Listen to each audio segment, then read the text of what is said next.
Okay, so many things came up, especially listening to last broadcast, and I don't even know where to go with it exactly. But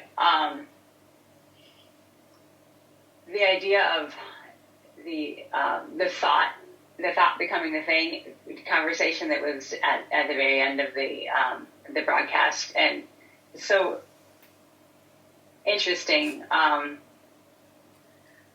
What do I want to ask about that? The thought has created the thing, but it's not becoming the thing. The thought has already became a thing. When it was such a clear desire from clarity of the wanting, the thought became the thing. It is done deal. It is not that the thought keeps becoming a thing. It is there. It is your discovery of that which already became. So the idea is just sort of people's misconception that they kind of have to keep it alive by continuing to think about it, and you were trying. The only time you want to keep it alive by thinking about it is if you're not sure that you really desire that at any time. In other words, if you feel like you have some kind of obligation to continue desiring it. But if this is a true desire of yours, it is created, the thought turned into a thing, and now you're discovering the thing that once was a thought. In other words, you don't have to continue regurgitating the creation and exploration of it, because that's what happens when you reach out so much so to that which is your desire, or that which is the clarity of wanting. Well, you've already had a clarity of wanting, and now it's time for you to release that wanting. So the releasing the wanting means releasing that something was a thought and discovering that thing that thought became. And you cannot experience the thing that thought became if you're holding on to a thought. Okay, that makes sense. And I think So you're choosing at all times. Are you still seeing your desire as a thought or a thing that thought became?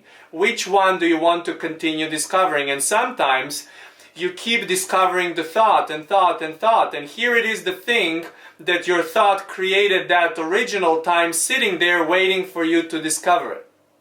Right. Okay, so, and I do like that. I think what was happening at the end of that broadcast was just, aside from manifestation and trying to figure out how to manifest something specifically, it was just sort of, for me, it triggered the question of what is my actual life experience predominantly? I mean, is it thinking, which usually you think, well, that is. Well, the only reason why you ever might be thinking or feeling that is because you think it's still manifesting. It's manifested. You still think it's turning into things. It turned into things. So because you're not seeing it or sensing it with your physical senses, that's why you keep looking into that and experiencing, observing and choosing, because you're trying to observe and choose something that is still in a place of thought, because you're holding on to the clarity of that wanting. That which is manifestation has happened. You're discovering it.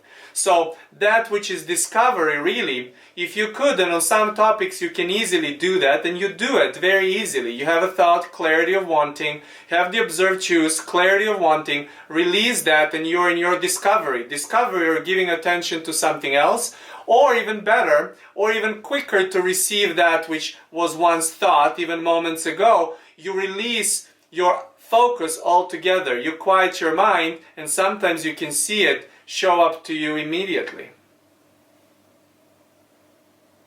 That's what many people call instant manifestation, and we will call it instant discovery of that which is manifestation every single time. And it makes me wonder. The only difference between instant or delayed experience of that which is manifestation is the speed of your discovery. And that starts by the process of releasing that which was clarity of wanting.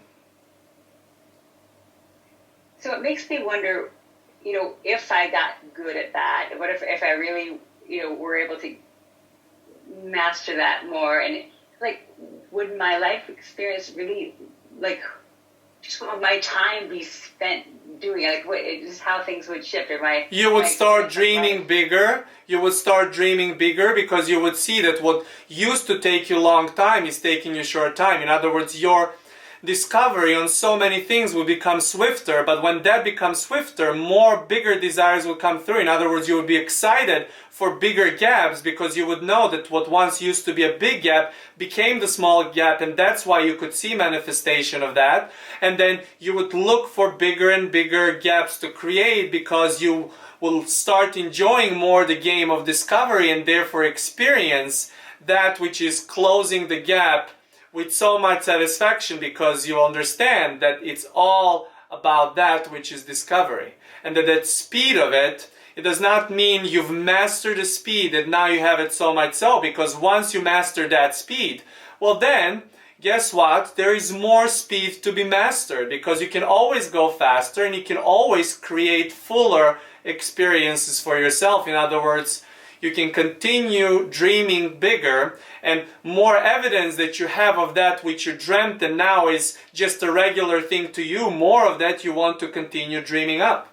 And so that is the true speed of eternity. I love it. I love it. Thank you. I'm gonna stop for now and let that soak in.